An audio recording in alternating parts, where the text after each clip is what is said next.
World War I, also known as the Great War, was a global conflict that engulfed Europe from 1914 to 1918. It involved the world's most powerful nations divided into two opposing alliances, the Allied powers led by France, Russia, and Great Britain, and the Central powers led by Germany, Austria-Hungary, and the Ottoman Empire. This devastating war resulted in an immeasurable loss of life and forever changed the course of human history. The seeds of this conflict were sown in the decades leading up to 1914. An intricate web of alliances, fueled by growing nationalism and imperial rivalry, created an atmosphere of mistrust and hostility among Europe's great powers. The assassination of Archduke Franz Ferdinand of Austria-Hungary, heir to the Austro-Hungarian throne, by a Serbian nationalist, Gavrilo Princip, in Sarajevo, Bosnia, on June 28, 1914, ignited the powder keg. At the heart of the tensions leading up to World War I was a complex system of alliances that had emerged among the European powers. These alliances, intended to deter aggression, ironically increased the likelihood of a large-scale war. They created a situation where a conflict between two countries could quickly escalate into a continental war. The Triple Alliance, formed in 1882, linked Germany, Austria-Hungary, and Italy in a pact of mutual defense. This alliance was largely driven by German Chancellor Otto von Bismarck's desire to isolate France diplomatically. In response to the Triple Alliance, France sought alliances with Russia and Great Britain.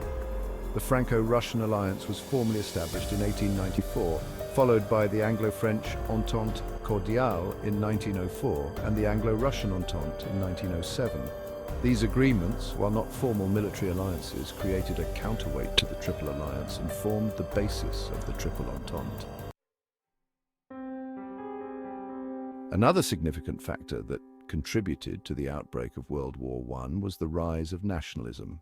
A powerful force in Europe during the late 19th and early 20th centuries, nationalism fostered a sense of unity and identity within nations, but also bred rivalry and mistrust among them. This was particularly true in the Balkans, a region long plagued by ethnic and religious tensions. The Austro-Hungarian Empire, a vast multi-ethnic empire in Central Europe, faced growing internal pressure from nationalist movements. The empire's diverse population, which included Czechs, Slovaks, Serbs, Croats, and others, sought autonomy and, in some cases, complete independence.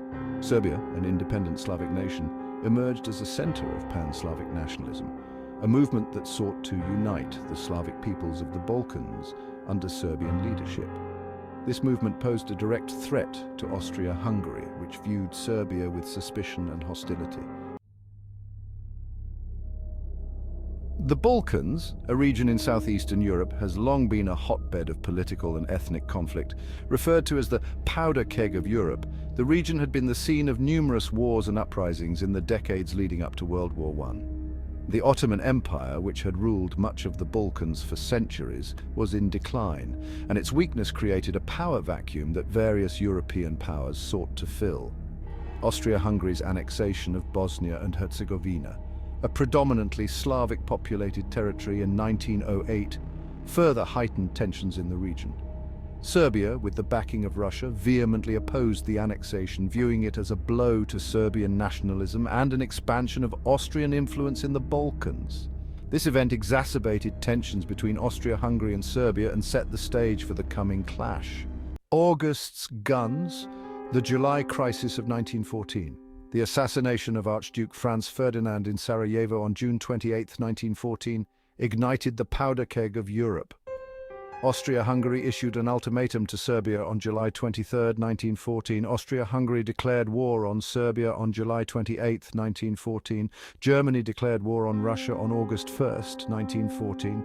Great Britain declared war on Germany on August 4, 1914. Within a week, Europe's major powers were at war.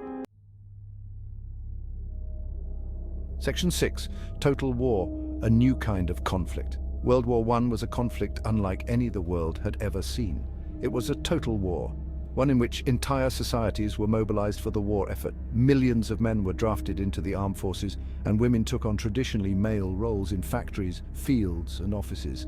Governments exercised unprecedented control over their economies and populations, censoring information, rationing goods, and suppressing dissent. The war also saw the use of new and increasingly lethal technologies, including machine guns, poison gas, tanks, and airplanes. These technologies transformed the nature of warfare, making it more impersonal and more devastating than ever before. The scale of the fighting was also unprecedented. The Western Front, a 400-mile-long line of trenches stretching from the North Sea to Switzerland, became a symbol of the war's brutality and stalemate. Millions of soldiers fought and died in these trenches, often for mere yards of ground. Section 7, the Eastern Front, a different kind of war. While the Western Front was characterized by trench warfare and stalemate, the Eastern Front was far more fluid.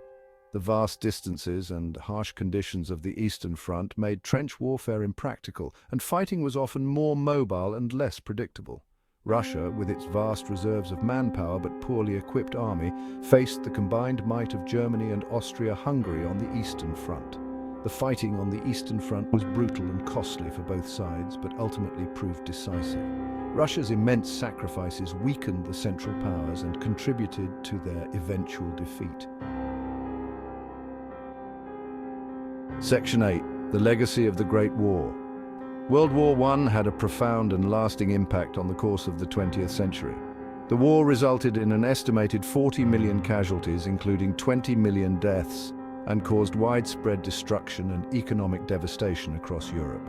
The war also led to the collapse of empires, the redrawing of national boundaries, and the rise of new ideologies, including communism and fascism.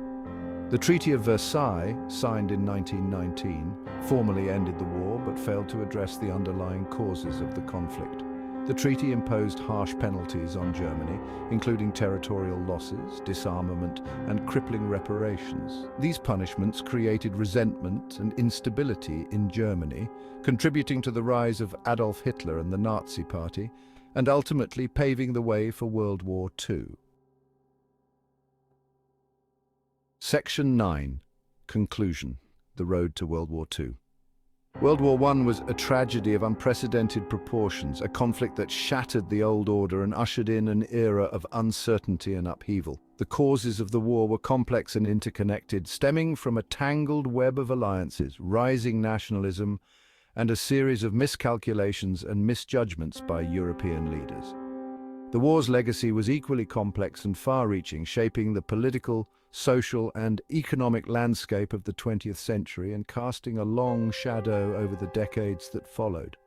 The war to end all wars, as it was called, tragically paved the way for an even more devastating conflict just 2 decades later.